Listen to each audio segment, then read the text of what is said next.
Welcome to Whole Mom, a podcast for women who are raising children and returning home to their truth. This is a space for embodied science, nervous system nourishment, soul work, and real life healing, where science meets spirituality and growth happens honestly and in real time. I'm Liz. I'm a single mom, living intentionally and wholeheartedly, and I'm on the path right alongside you. My own journey deepened after divorce and a career shift, a spiritual awakening that brought me back to my body, my breath, and my inner wisdom. Yoga became a homecoming for me. I've always loved reading, podcasts, and learning, and I'm an entrepreneur at heart. I spent over 12 years working in the nonprofit world where community, service, and collective healing were at the center of everything I did. This podcast isn't becoming someone new. It's about remembering who we are together. If you're desiring a slower, more embodied way to live, mother, heal, and grow, you're in the right place.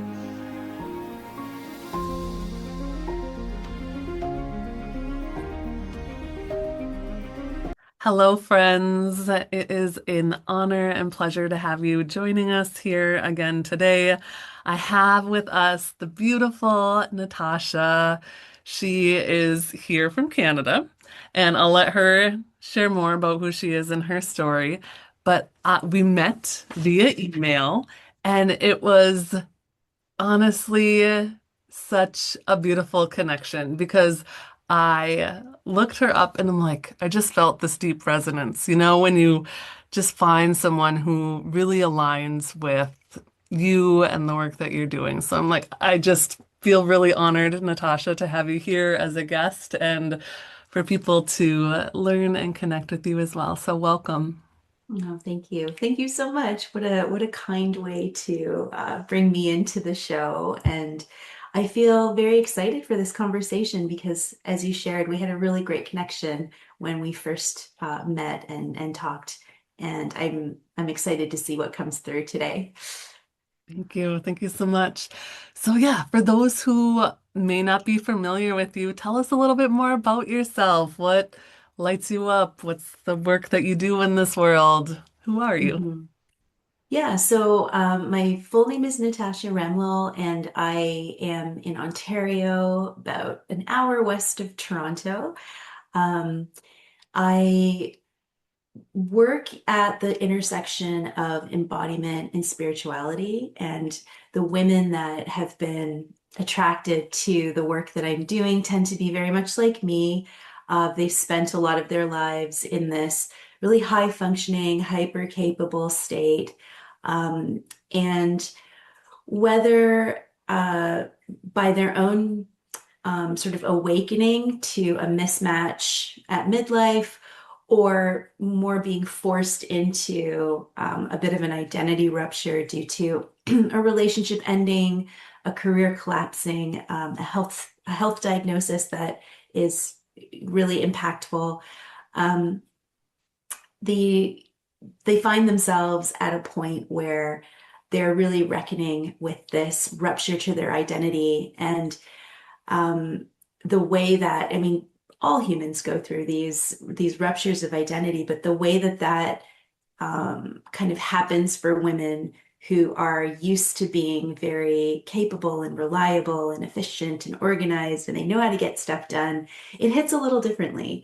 And so I really enjoy the work because it helps women to open up to their potential, and in some ways, this identity rupture feels like a battle between our past and our future, between our survival patterns and our potential. And so being able to step into that place where we honor that evolutionary invitation and really make time and space to get to know ourselves better. Um, and, I have a background in working with adult newcomers to Canada. So many of them, majority of them were refugees. So this identity rupture piece is actually a big part of what has been at the center of the work that I've done in supporting humans and creating space and community and safety for groups of people and individuals. And it just transferred over really beautifully into the work that I'm doing with women. And then, of course, I've got my own lived experience um, of my own experience with various ruptures in my identity over time. Um, I feel it's also important to share because of the focus of your show that I am a mother as well. I have two grown sons, currently 19 and 24. And that, of course, has been a major focus of my life, my energy, my attention, my values. And so for all intents and purposes, a huge identity anchor for me. And now that they're older and they're moving into these um, new experiences and new pathways, it is another invitation to really, check in and make that time and space to see, okay, and where am I now in this journey that, is my life. So hopefully that's a good place to start. Absolutely. Thank you so much for sharing. And it's fascinating, you and your journey, which we like just briefly touched on, like scratched the surface when we met. And the work that you do and how it all weaves and kind of ties together. And I love so much. I just think it makes what we do so much more enriching when we have that lived experience too. When we can say like, I've been there, like even though it may be different circumstances and stuff like that. But I just think it's um, you know, beautiful that you have that lived experience too, because then it's not just I went to school and I got this degree and or I took this certification. It's like, no, I've been there. I have the, the lived experience, unfortunately, and also like, because of going through those experiences have the wisdom and the ability to connect more deeply with people, I think, on that level. Yeah, absolutely. It's, the work that I do as a coach is embodied integration. And so Yes. that's really at the heart of it, right? We have this data coming in from all these different points. And typically, as humans in general, because of the way our culture prioritizes things, but also especially for women who identify as very motivated and productive beings, we often understand our lives a lot through stories and through the cognitive understanding and conceptual understanding of these ideas of embodiment, um, and all of the different things that we're doing in identity work. But you're right. If we haven't actually embodied the experience in a deeper way, um, there's a crucial ingredient that's missing in our understanding of how it shows up and what it feels like and our ability to sort of attune and connect with other people who are going through it. And I love what you said before about we may have very different contexts and very different life experiences, but when we are able to touch into that very, very human part of the emotional and energetic journey of being a human and kind of figuring out this messy up and down thing we're doing, there's so much richness there and so much purpose and so much meaning and I think that's really what makes what we both do of value, right? Because it helps us to reconnect to, okay, so life is hard. Nobody's going to argue with that. But what's the point of that, right? If we have some sort of reason to withstand the more challenging periods, it makes all the difference in how we show up to our lives, how we orient to it, and how we understand what it is that we're here to do. Beautiful. So beautifully said. There's so much there, like I just want to unpack. Let's maybe start with like you said it's embodied integration. And Yeah. I know, speaking from my own lived experience, I had no idea what embodiment was. I didn't realize that I had lived so much of my life, or especially my adult life, like living in my head and not truly being in my body because of experiences that I had gone through that I found it easier to intellectualize, rationalize, like I can psychoanalyze myself, all day long. Yeah. But until I started my own healing journey and started practicing yoga and like getting into my body, and I'm like, oh, I'm feeling these things. Like what is going on here? It was a totally different experience. Not good or bad or anything like that, but it was just a different experience in being able to embody, what I had gone through and really integrate all of the, I did some parts and pieces and all different kinds of modalities and things like that because I think there's multiple avenues that we can take on our healing journeys. There isn't necessarily like a one size fits all, but yeah, if you would be willing to unpack like a little bit more about Mhm. like the work that you do and yeah, what does that look like in real life? Yeah, yeah. And what you named is so important. This tendency to be up in our heads and not even recognizing how much of our life experience we are not giving attention to. And that was my experience as well, and I think there are so many different reasons for it. Um, as you named, sometimes we have experiences that make it feel unsafe to be in our bodies. It feels uncomfortable. And so we sort of default to dissociating and jumping into our head, jumping onto stories, focusing on our thoughts is a very efficient way to get out of the felt experience of being in our bodies. So if that's an uncomfortable place to be, it's a great strategy. It's a very smart way to feel protected from having to feel that discomfort. But I think culturally as well, we just have since the time of Descartes, we've got this idea of dualism. We've separated out the mind and the body, and we've given the mind this, um, sort of valued place in the human experience. Um, and, of course, you can sort of lay that on top of sort of the patriarchal structures that have been woven into our systems as well. And so there's a very, very masculine energy that drives our way of being in life when we're kind of all up in the head and in our thoughts and in our mind. And that's not to shame the masculine because it is a beautiful part of our experience. It's just that it's so out of balance.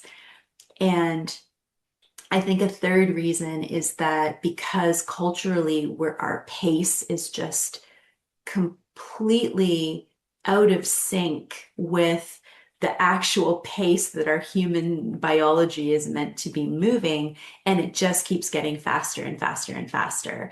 Um, and and so, in order to keep up with that pace from a place of survival and necessity, we have to be up in the head because to be in the body requires slowing down to a pace where we can actually be present enough to be in direct experience of our body, to be able to listen, to be able to tap into that intuition, to get still enough for signals and cues and sensitivity to feel accessible to us.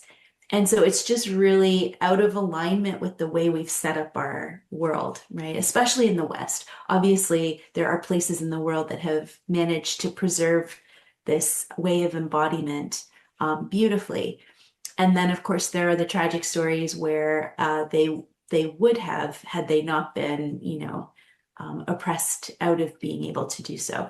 So, for all of those reasons, yeah, the work is then remembering that to be in a whole experience of what it means to be human is to integrate the stories that we're carrying in our mind with the emotional experience of being in our bodies, understanding how our ego is online to protect us or connect us, and how a spiritual anchor can kind of hold us through the entire thing and give meaning and purpose to help us withstand the more difficult parts of being human.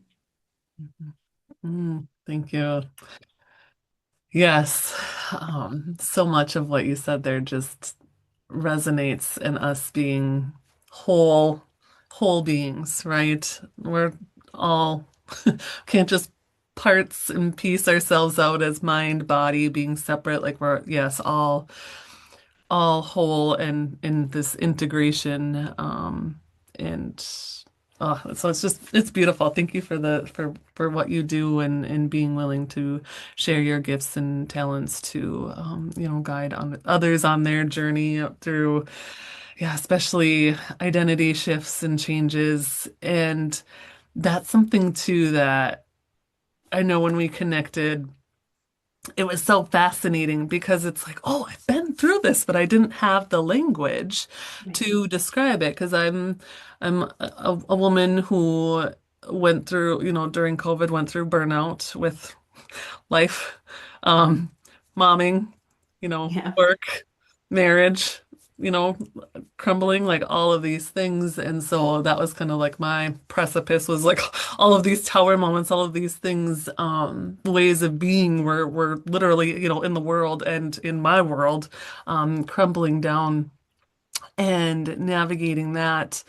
And then once those situations were no longer, then I finally felt like I like had a breath of fresh air. I could like reconnect. I was like, okay, like the weight of the world finally started to come off a little bit. Mhm. Um, but then it was kind of messy in there too. And until I had, kind of more of a spiritual awakening, if you want to call that or whatever you want to call it, Mhm. and really getting reconnected with what was more in alignment with me, not necessarily like what I grew up with, then Right.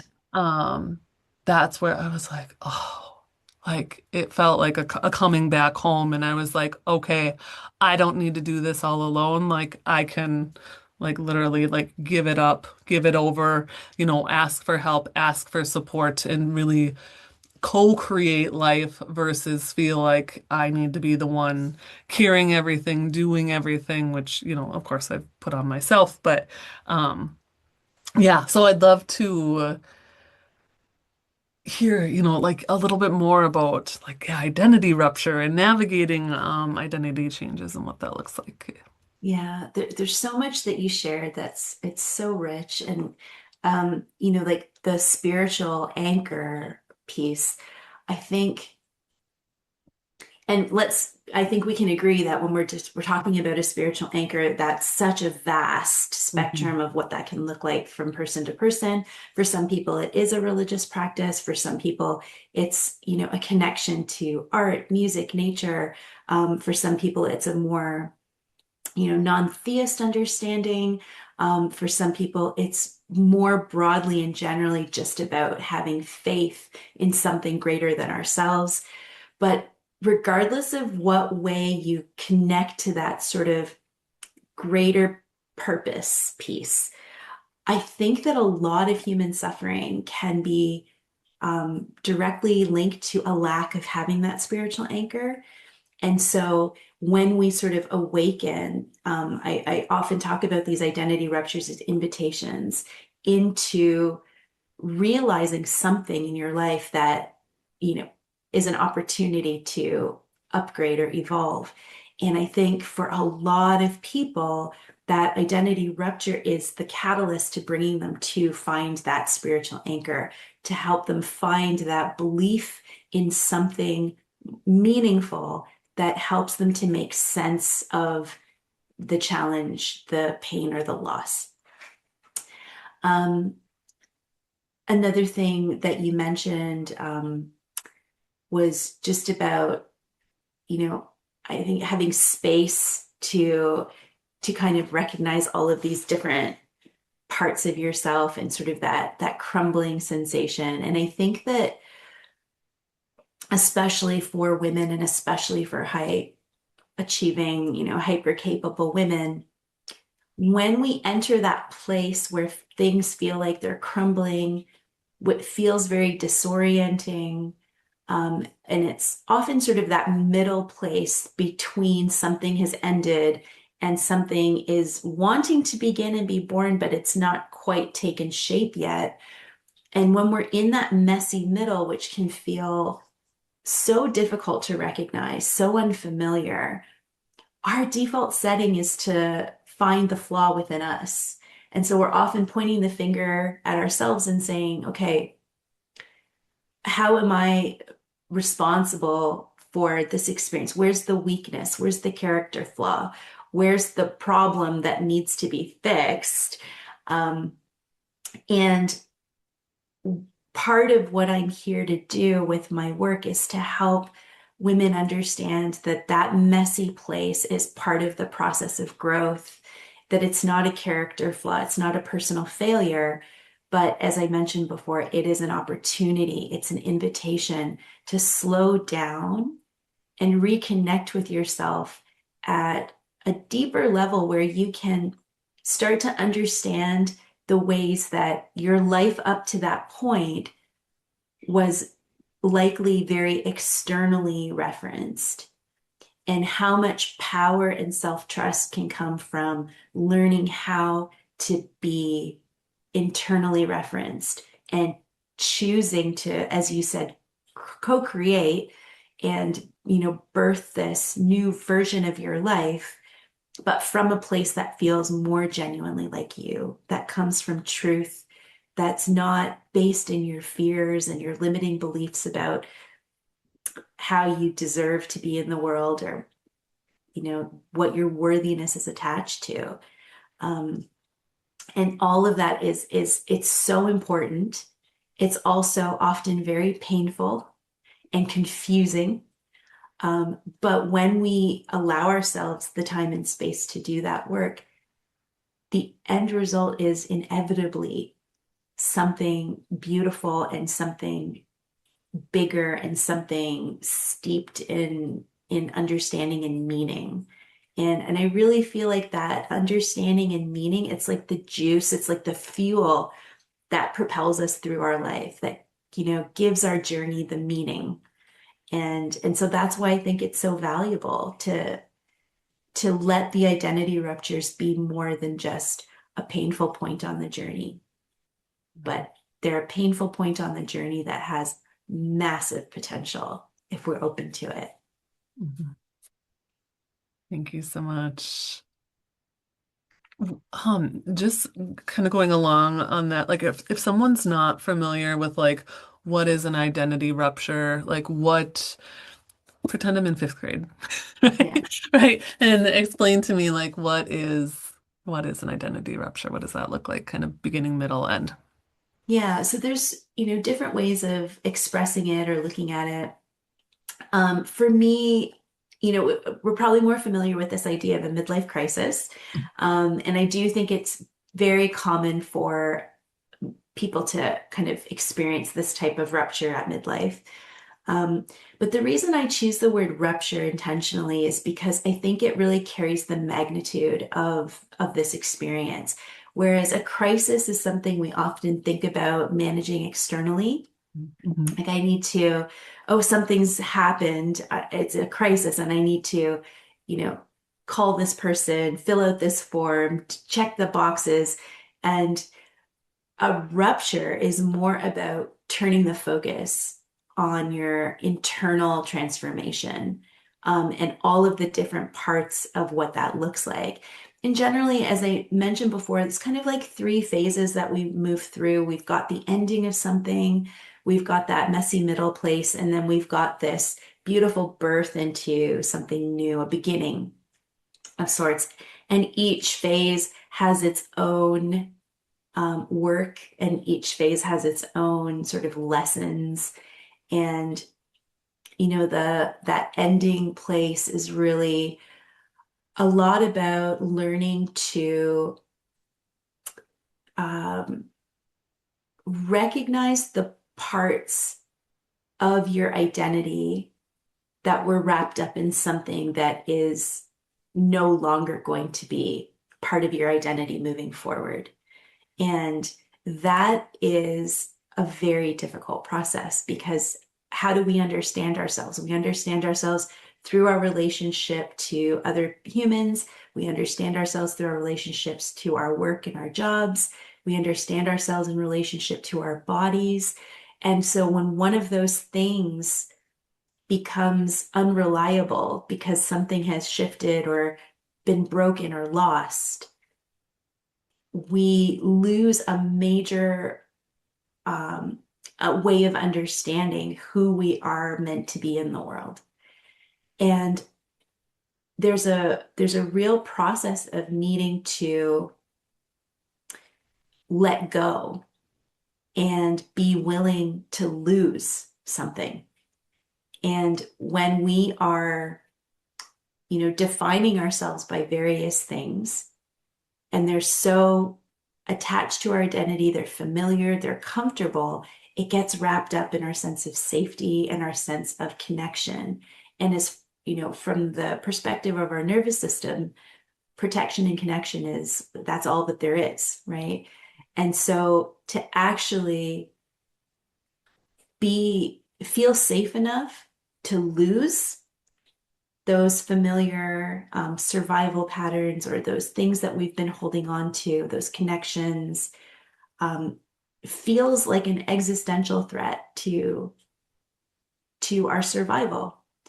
And so it is a massive, massive point of reckoning with what is the truth of who I am when I am not solely defining myself by all of those, tethers, and recognizing that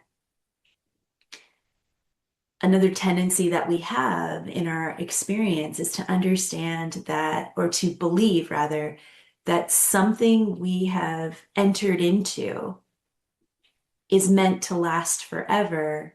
And if it does, we can call it a success. And if it doesn't, then it must be a failure.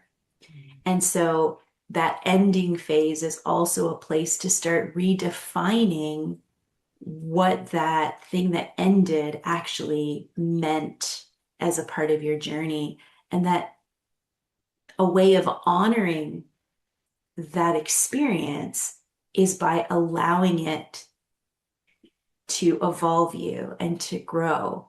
Because if you grow from it, the value of that experience is infinite.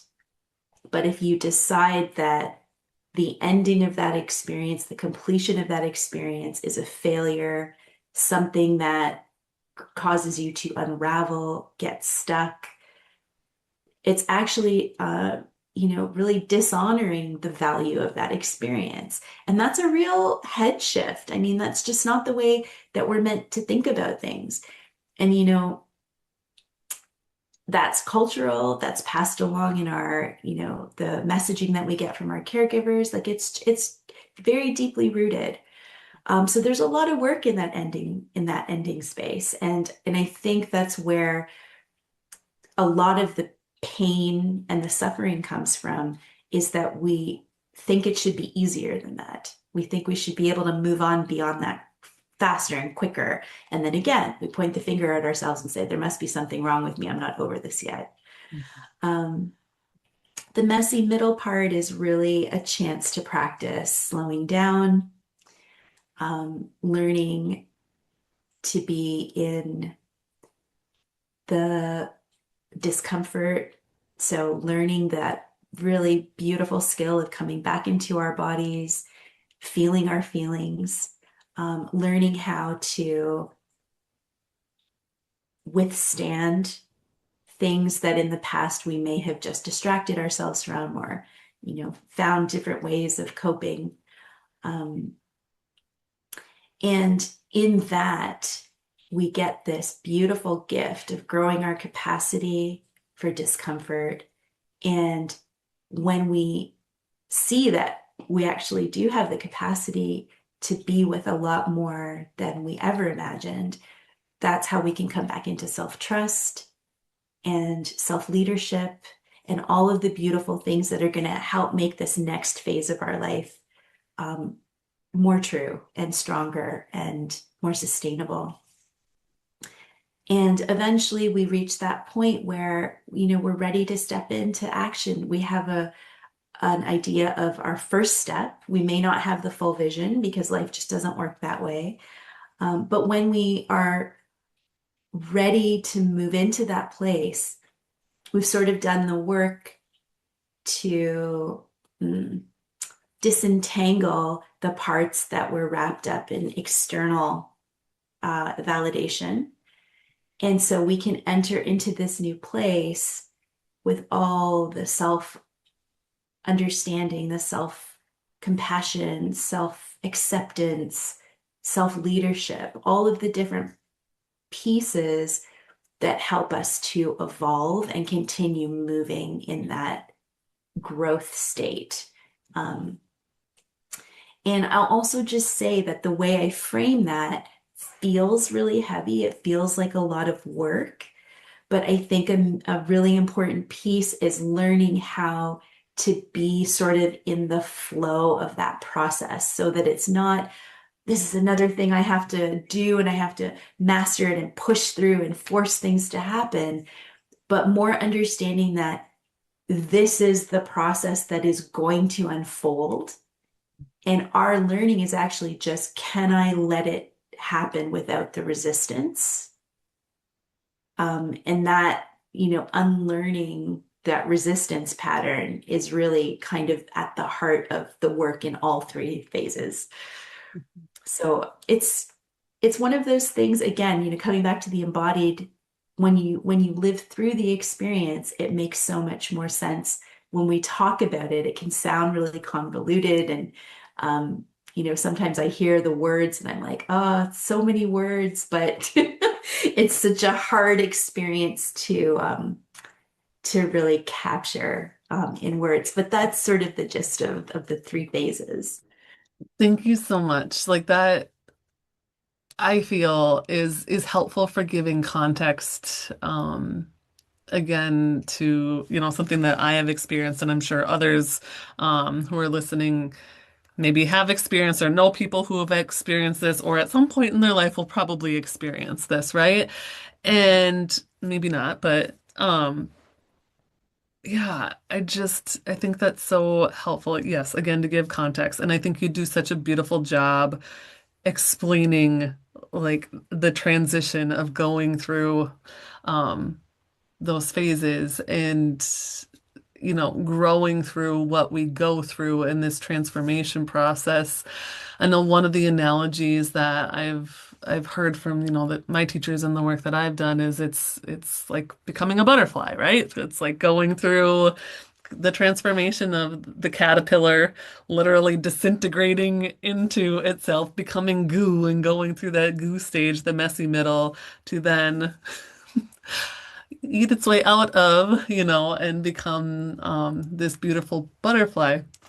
And I kind of jokingly said the other day, I'm like, how many times do I need to become a butterfly? Because I feel like I've gone through so many identity shifts. Yeah, Or maybe I've just been in the messy middle for a really long time because something I remind myself too, like how human of me, and you can't rush your healing. Like it's, right. sometimes lessons repeat themselves or deepen into themselves. And, what a gift to go through that, to be able to come out on the other side of that tunnel, to be like, oh, okay, that makes sense why I needed to go through that, to be able to have the awareness of maybe where I was out of alignment with my values, or yeah, what was I clinging to externally for validation or to fulfill me, when really that's not in alignment with who I am, again, and my values and stuff like that. So, but like you said, also, it's all like great in theory and practice, but like also like what does that look like in like motherhood? So, either from women or individuals that you work with or from your own experience, yeah, would you be willing to share what that looks Yeah, like in your life? sure. I love the opportunity to speak about motherhood because I don't speak about it often, and yet it's such a huge part of our identity. Um, and for me, I really like I've often joked with my partner that I kind of see my life in phases as well. Of course, everything is a microcosm and a macrocosm of everything else. But sort of that phase one was pre-marriage, pre-children, me sort of trying to figure out who I am in the world, single, exploratory, curious, afraid, all of the different things, right? And then phase two for me was really defined by my children. And I recognized that during the years where they were born and growing, all of my decisions were centered on what was going to be best for them. Uh, what neighborhood should I choose? What home style do I want to live in? What schools do I want them to go to? How am I going to structure my days, my routines, our weekends, our vacation time, our time off? Um, what activities am I going to put my focus on? All of it, every single decision was really centered on them. Not to say that they were the only thing I was thinking about all the time, absolutely not. But the structure and the framework for my life, it was them at the center.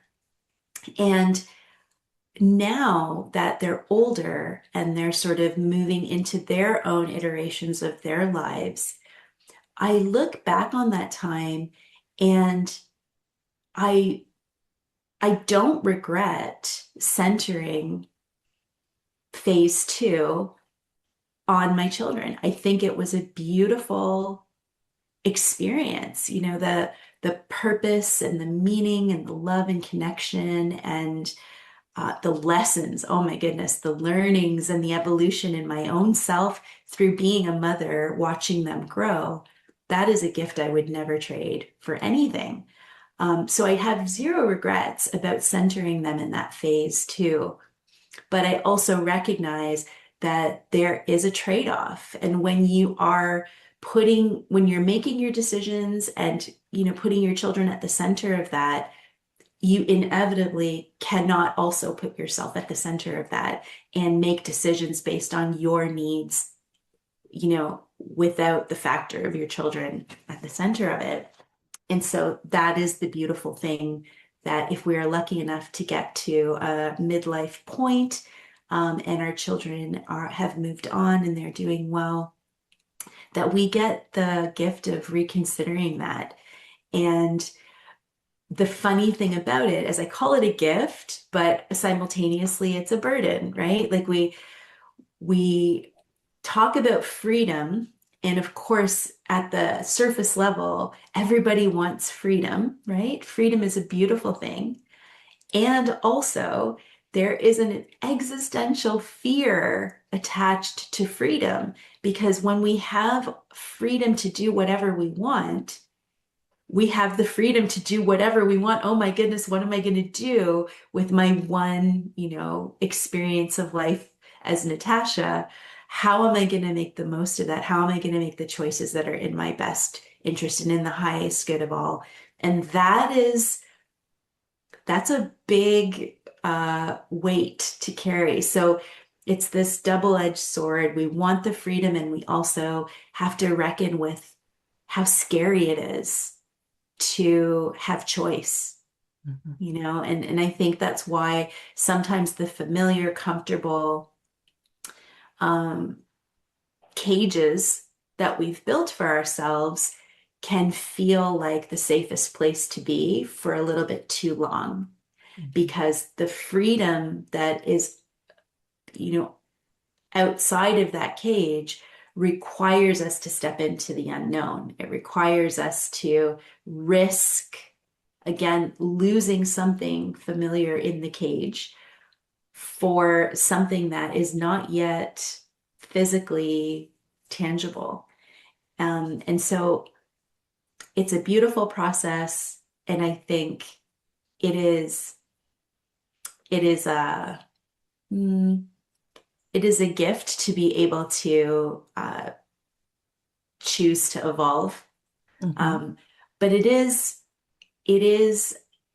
not just a matter of deciding I want to change and I want something different, because at the root of those big changes is a connection to our identity. And so the rupture is really the only way to, bring in that butterfly experience.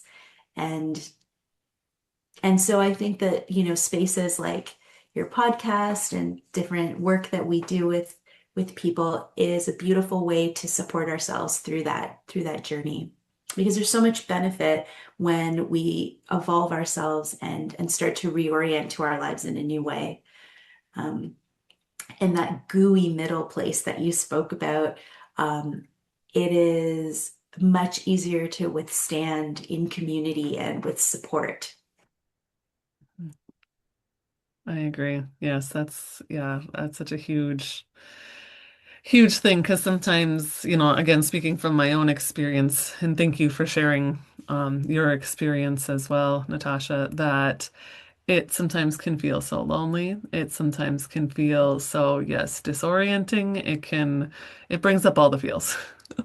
You know what I mean? And it's like, why am I doing this? And it's like, sometimes there's been times where I've like, I just want to bury my head in the sand and pretend like I don't know what I know. And, Mhm. um, acceptance that, okay, like, yep, that is like accepting what is, and also realizing like there's choice, right? Choice to continue to move forward, choice to continue to, what is the lesson in this? And sometimes it takes time and some distance to be able to like see like, oh, okay, that's where, yep, oops, ouch, like harmed myself or harmed somebody else or, um, you know, it's a process and yeah, it's a journey. Yes, I'm very grateful as well for the teachers, the mentors, the coaches, the um everyone who I lovingly refer to as like my village. Yes.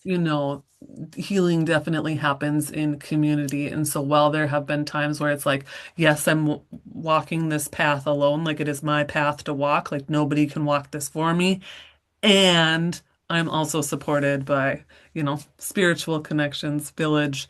I think that's really, really important to have that support to navigate these things because sometimes when you're in it, it can feel like a lot. So I want to honor and recognize, and that there's also perhaps hope that there's other people that have been through it too. Like you can, Right. like you, there is light on that other side of that that tunnel. Like the Right. butterfly does eventually emerge from the cocoon, and it's not linear. It's not, you know, another thing I've learned too is not to like compare my day one of somebody's day 1000. Like we're sometimes in different places on our journey, but I also feel like we can learn from each other Mhm. and yeah, and also honor our own personal lived experience too. So just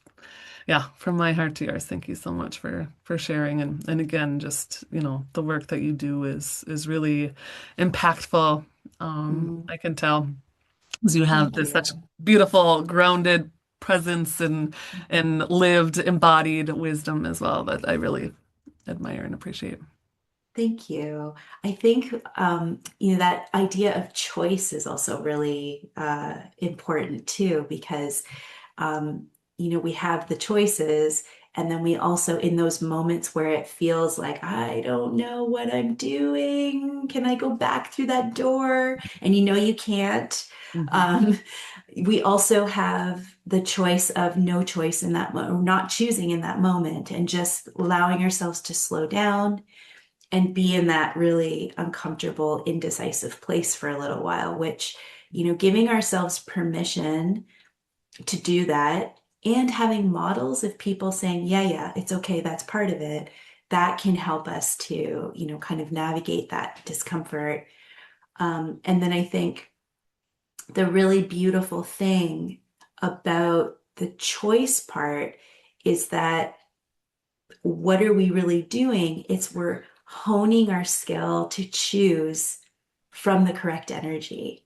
Mm-hmm. So, how do I learn to choose from the energy of love and expansion and openness rather than choosing from all of the fears that are equally fighting to have a say? And I think that's really where the embodiment work and coming back into the body is super powerful, because it's through that reconnection with our body, what it feels like to honestly identify and understand various emotions and what those feel like in our body. That is the road back to understanding what's being driven by fear.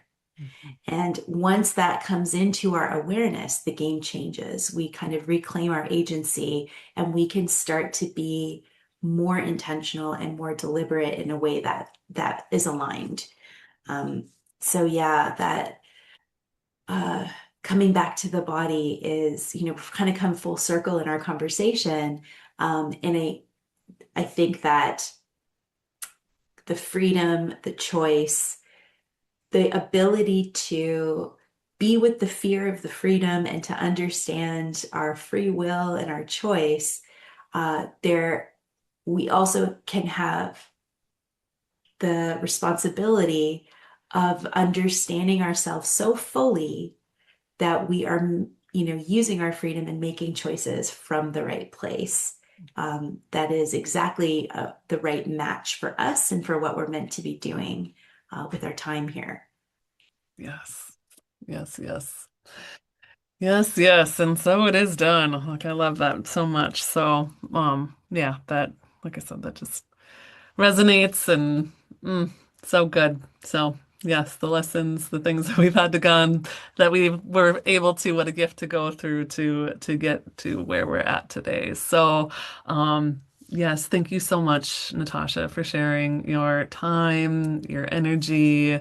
I greatly appreciate that. Thank you doesn't feel like enough, but just know that it's deeply appreciated. And for individuals who want to connect or find more out about you and services and things like that, where can people find out about you and your work?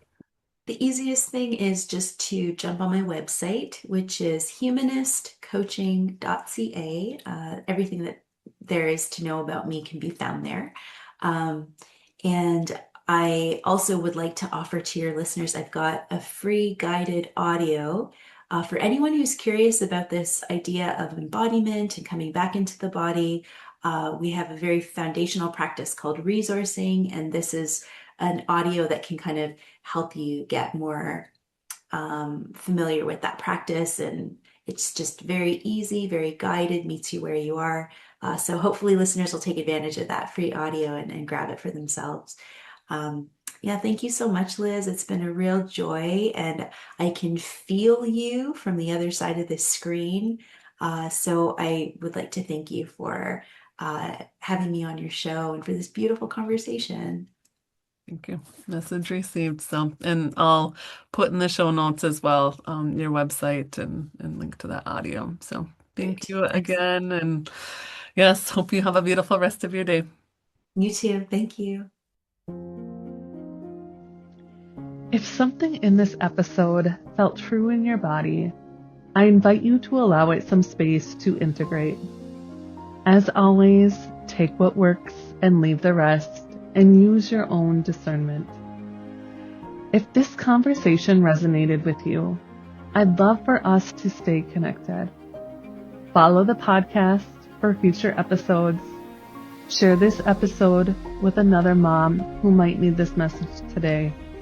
And if you feel called, leave a heartfelt review. These gestures help the show organically grow and reach more hearts. You can also find me on Instagram at Whole Mom Podcast, and feel free to share what spoke to you most. Thank you from my heart to yours for sharing this space with me and for choosing a way of living that is whole and authentic to you. The love and light in me honors the love and light in you.